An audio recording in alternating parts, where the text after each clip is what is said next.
Today, let's have a look at the Afrikaans sentence structures.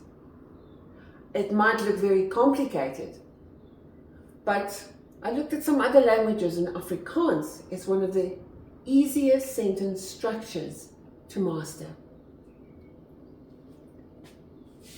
And we use a simple formula to get it right.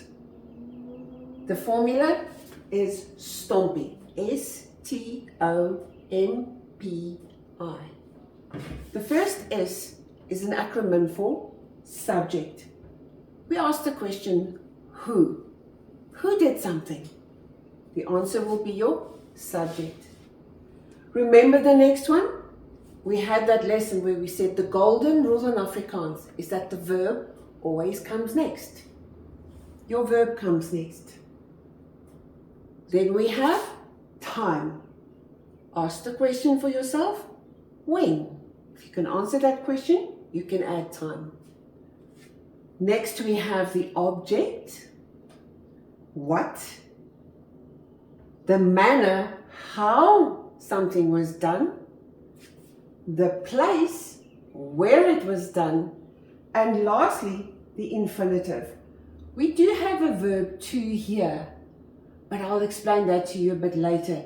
Those are a bit more complex sentences. But don't worry, you will get this. The infinitive is to do what?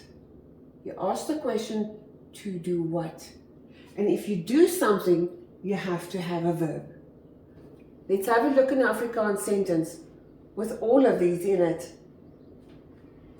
Die seun skop elke dag die bal hoog in die lug om te oefen.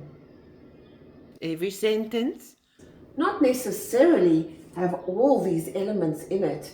It can be a simple sentence with just die seun skop die bal. Time can be left out, manner can be left out, but it is always in this order. If you struggle, go back to the basics. Write down STOMPI and ask yourself these questions to make sure that the word order is correct. This formula applies to any sentence in Afrikaans. Some parts can be left out, like place, manner, and time, but a proper sentence always has a subject and a verb. And in Afrikaans, the golden rule, the verb always comes next. Remember to subscribe. See you in the next lesson.